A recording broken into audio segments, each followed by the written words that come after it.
নমস্কার বন্ধুরা, মিনু ছোটো রান্নাঘরে সকলকে জানাই স্বাগত। আজ একটা দারুণ সাথে রেসিপি নিয়ে আপনাদের সামনে চলে এসেছি। আজ বানাবো মুগ ডালের মালপোয়া।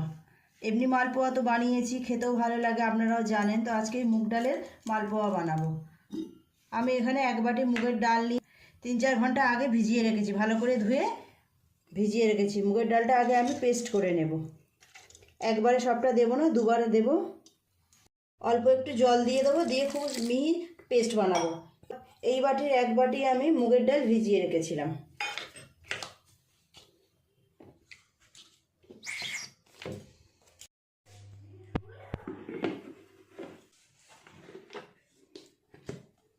খুব সুন্দর মিহি একটা পেস্ট হয়েছে। ঢেলে নেব অন্য জায়গায়।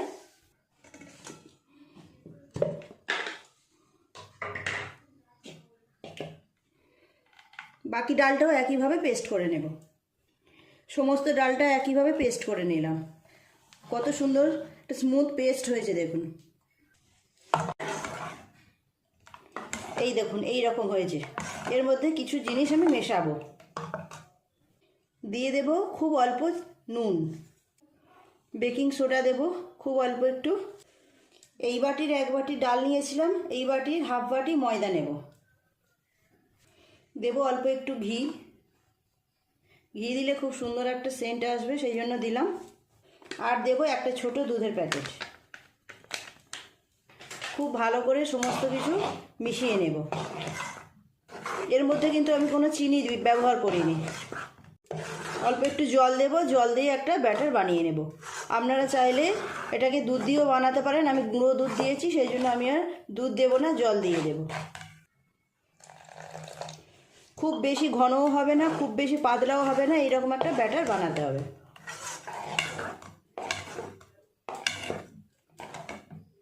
আর অল্প একটু জল দিতে হবে।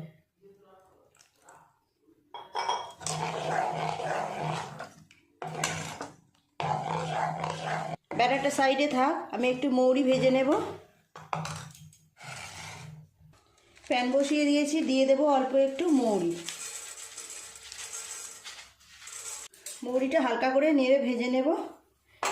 ভেজে একটু গুঁড়ো করে নেব। গুঁড়ো করে নিয়ে ব্যাটারের মধ্যে দিয়ে দেব। মৌরিটা ভাজা হয়ে গেছে, নামিয়ে রাখবো। একটু ঠান্ডা করে গুঁড়ো করে নেব। মৌরিটা ঠান্ডা করে একটু গুঁড়ো করে নিয়েছি, একদম পুরো পাউডার বানাইনি, অল্প দানা দানা আছে, এইরকম রেখেছি। এর মধ্যে দিয়ে দেব। খুব ভালো করে এবার ব্যাটারটাকে একটু ফেটিয়ে নেব।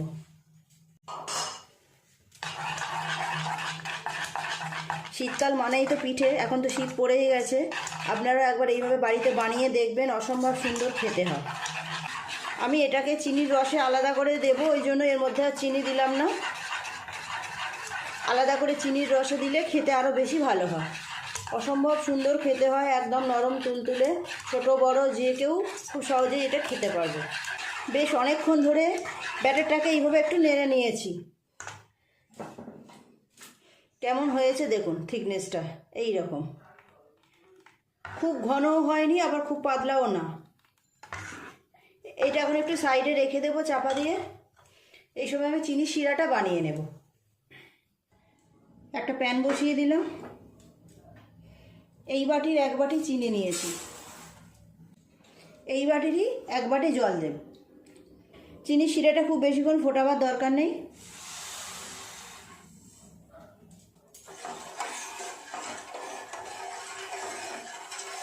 এইভাবে একটু নাড়বো চিনিটা গলে যাওয়া পর্যন্ত। একটু নেড়ে দিলে চিনিটা খুব ভালোভাবে তাড়াতাড়ি গলে যাবে। চিনি শিরার মধ্যে দুটো এলাচ দানা দিয়ে দেব, ফাটিয়ে রেখেছি। খুব সুন্দর একটা গন্ধ আসবে। চিনি শিরাটা ভালোভাবে ফুটে গেছে। গ্যাসটা অফ করে দিয়ে গ্যাসের উপরে বসিয়ে রাখবো। এবার আস্তে আস্তে মালপোয়াগুলো এক এক করে ভেজে নেব। কড়াই চাপিয়ে দিয়েছি, তেল দিয়ে দেব।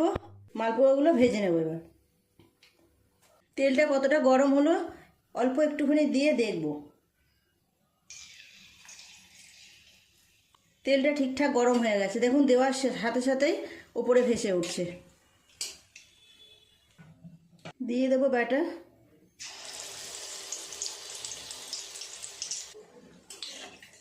উপর থেকে এইভাবে একটু তেল দিয়ে দেব।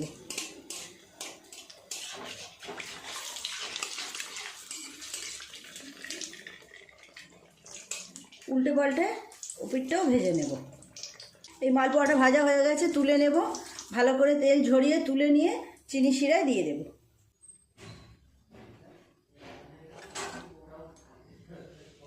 আবার দিয়ে দেব।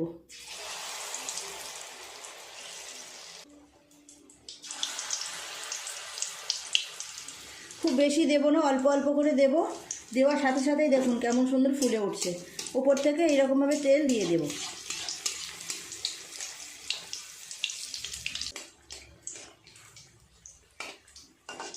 খুব বেশি সময়ও লাগে না ভাজা হতে। উল্টে পাল্টে এই মালপোয়া দুটো ভেজে নিয়েছি, তুলে নেব। শীত পড়তে না পড়তেই একরকম পিঠে বানানো শুরু হয়ে গেল। এরপর আরও অনেক রকমের পিঠে আপনাদের সামনে বানিয়ে দেখাবো। দিয়ে দেব চিনির শিরা। যতবার আমি ব্যাটারগুলো দিচ্ছি আমি কিন্তু ঘেটে ঘেটে নিয়েই দিচ্ছি।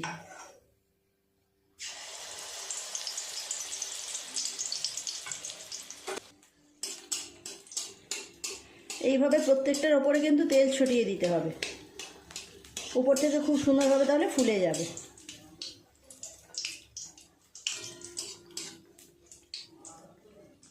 উল্টিয়ে দেব। এই মালপোয়াটাও ভাজা হয়ে গেছে, তুলে নেব। তুলে নিয়ে তেল ঝরিয়ে চিনি শিরায় দিয়ে দেব। কেমন সুন্দর ফুলেছে দেখুন, লুচির মতো হয়ে। একইভাবে বাকি ব্যাটারটা থেকেও সবগুলো বানিয়ে নেব। তুলে নেব। এটাও হয়ে গেছে। খুব ভালো লাগছে এইভাবে করতে। গ্যাস মিডিয়াম রেখে এইভাবে এক এক করে মালপোয়াগুলো সব ভাজা করতে হবে। বন্ধুরা, আপনারাও যদি কোনো পিঠের রেসিপি দেখতে চান অবশ্যই কমেন্ট করে জানাবেন, আমি নিশ্চয়ই করে দেখাবো। খুব বেশি সময় লাগছে না, দেখুন খুব তাড়াতাড়ি হয়ে যায় পিঠেগুলো। এটা হয়ে গেছে, তুলে নেব। বন্ধুরা দেখুন এক এক করে কতগুলো মালপোয়া আমার ভাজা হয়ে গেছে। এই দেখুন কতগুলো মালপোয়া আমার রসে চোবানো হয়ে গেছে। সব মালপোয়াগুলো একবারে ধরবে না। এখান থেকে কিছু মালপোয়া আমি তুলে নেব অন্য জায়গায়, যেগুলো আগে রসে দেওয়া হয়ে গেছে।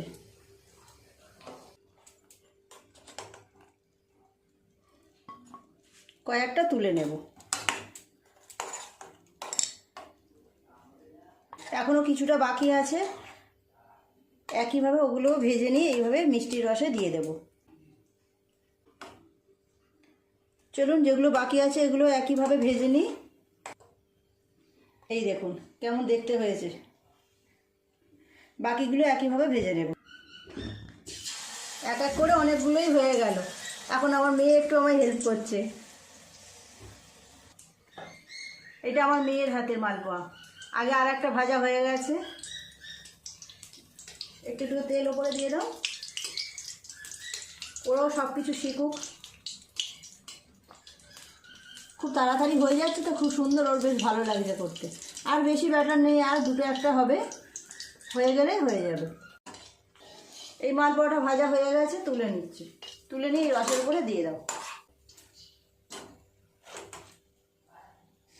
আবার একটু দিয়ে দাও।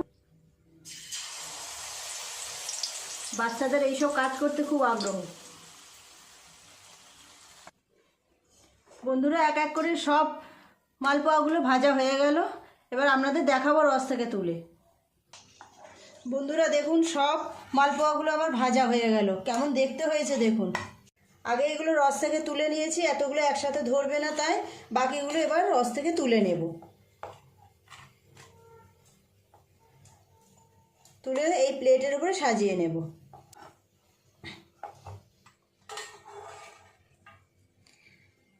ছোট বাটির এক বাটি মুগের ডাল আর এক বাটির একটু কম ময়দা দিয়ে কতগুলো মালপোয়া তৈরি হয়ে গেছে দেখুন। মুগ ডালের মালপোয়া। উপর থেকে একটু রস এইভাবে ছড়িয়ে দিলাম। আপনাদের কেটে দেখাবো কেমন দেখতে হয়েছে। পরিবেশন করার জন্য তুলে নিচ্ছি।